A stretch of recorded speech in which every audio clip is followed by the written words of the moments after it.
As a person? Yeah, well, that's in all honesty, I have never liked an opponent more. Oh. I actually like him a lot.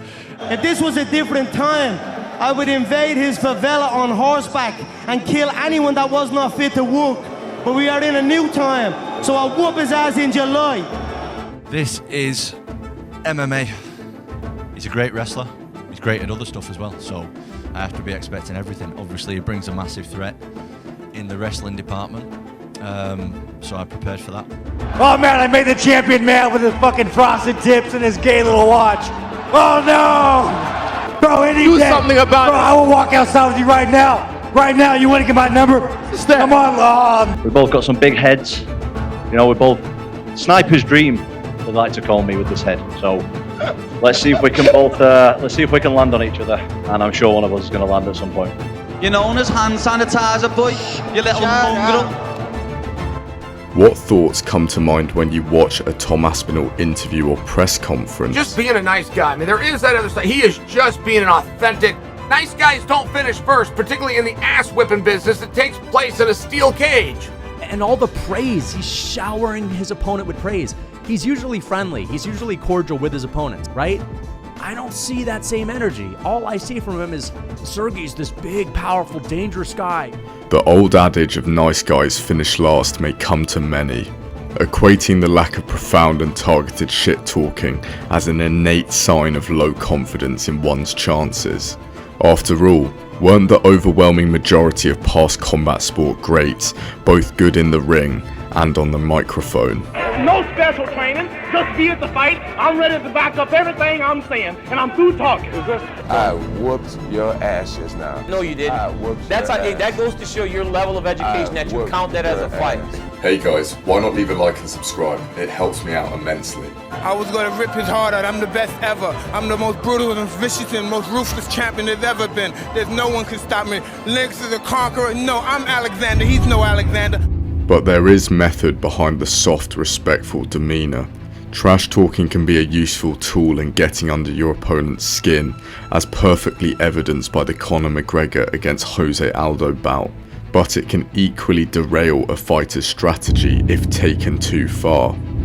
I try and detach myself emotionally from anything else and just think of it just as a sport. You know, I think a lot of these big guys especially, they go in there with a lot of ego, and as soon as they start getting hit, they're just trying to start having a scrap and stuff, and that's not what I'm there to do. Some fighters derive their fighting spirit and determination from a bitter hatred of those opposite them in the cage.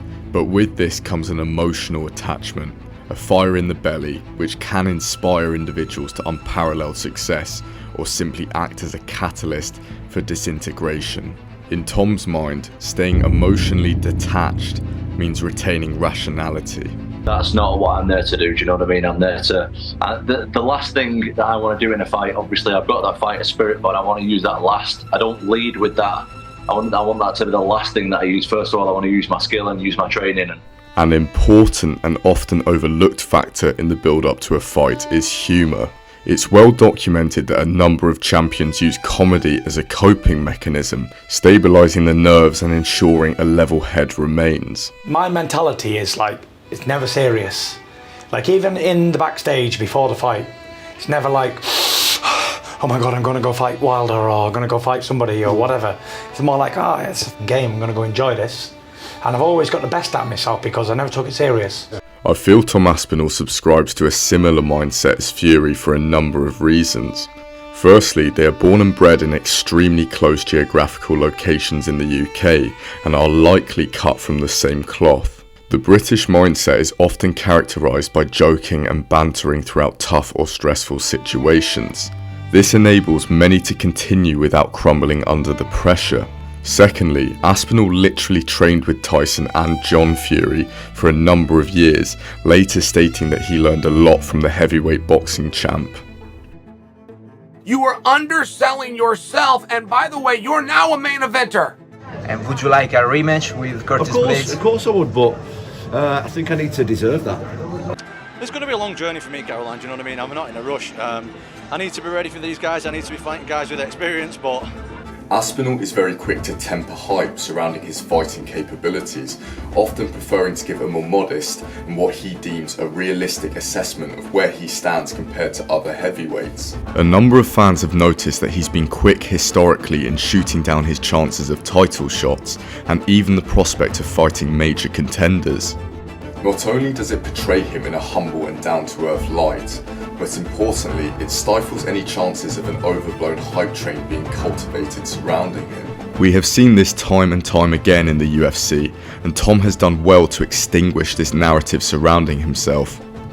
Through remaining level-headed, trusting the process, and ultimately not rushing his journey, Aspinall has positioned himself at the apex of the division and one step closer to securing his dream.